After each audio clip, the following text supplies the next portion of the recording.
Season's greetings, boils and ghouls, and welcome to another edition of 4.0 and below, where the good, the fair, and the ugly comics roam. Hey, got a quick haul video today, sort of a season specific with a lot of creepy crawlies. So, let's get right down to it. First up, picked up a copy of the Heap, which I believe was a one-off and was basically reprinting the original Heap stories, which is sort of a predecessor of both the Swamp Thing and the Man Thing, because I know it's always a running fight of which came first, and actually the Heap kind of beat him to the punch. Next up, we have Unexpected, number 156, because I'll never pass up anything with a devilish ventriloquist dummies, because ventriloquist dummies freak me the F out. Okay, what's next? Oh, shoot. Sorry about that. My stack of comics was clear on the other side of the room. So let's get right back to it. Let's see. Starting with Worlds Unknown number 7, which is an adaptation of the Ray Harryhausen vehicle, The Golden Voyage of Sinbad. And I also picked up issue number 8, which is the second half of that adaptation, which is the last issue that I needed to wrap up a full series of Worlds Unknown. So maybe we'll showcase that a little bit later. Okay. Next, we got an eBay win, an eBay lot, starting with Tower of Shadows number 1, which was Marvel's kind of their answer to DC's House of Secrets.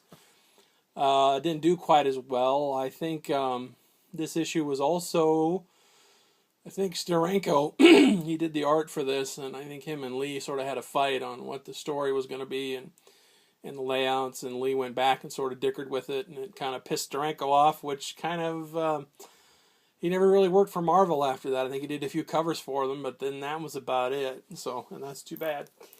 And then issue number 2, Tower of Shadows, The Menace of the Hungry One. Going focus? Probably not. Zoom, zap, zoop. Okay. And then also issue number 6, Pray for the Man in the Rat Hole. Tales to Blow Your Mind. I agree, 100%. And then also issue number 7 with Titano, The Monster That Time Forgot. And then issue number 8. Oops. Try that maybe even straight. They Lurk Within the Tomb. Now, I think Tower of Shadows went for one more issue, number 9. I have that one. And then I think after that, it just went into, changed the title to, Creatures on the Loose? Was Creature on the Loose this one? Yeah, I think so. Which was a lot of Thongor before it wrapped up with a lot of Man-Wolf stories. Man, I am on fire today. But let's press on, shall we? Okay, got a few more eBay wins here, concentrating on Where Monsters Dwell, number 2, with the Spore, the Thing That Could Not Die, and issue number 3, The Coming of Gratu. And this was the prize of the lot. I was really happy to get this. Little chewed on the corners, but I didn't pay out the nose for it, so I'm very, very, very happy. Where Monsters Dwell, number 6, featuring a reprint of the first appearance of Groot, the Invincible, who dares to defy me. Looks like that dude's on it. Of course, I think that was first, Tales of Astonish 13? I think so, that's a reprint. And then also, Where Monsters Dwell, number 8. Whoop, whoop, whoop, whoop, whoop, whoop. Technical difficulties. Man, it's been that kind of day. Okay, now, we're going to close this out. Like I said, it's going to be a really quick haul video with a couple more issues that I'm very proud to get a hold of and add to the collection.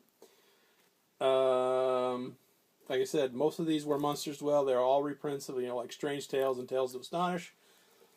And in my last trip to the local comic book shop, I picked up a couple of issues of the original Tales to Astonish, starting with number 24.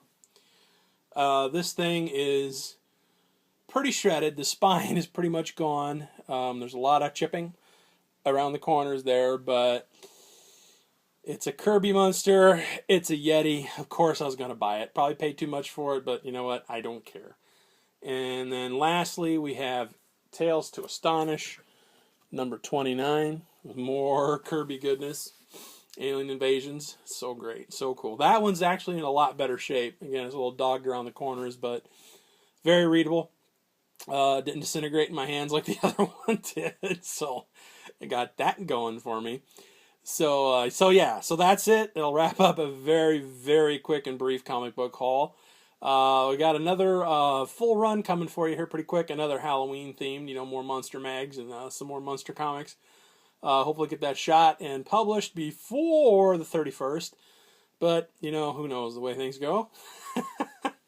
Especially the way this thing went. Holy shnikes. Anyway, thanks for tuning in. And remember to never, ever be embarrassed about what you can afford comic book wise. And we'll catch you next time. This is WB Kelso for 4.0 and below. And we are out.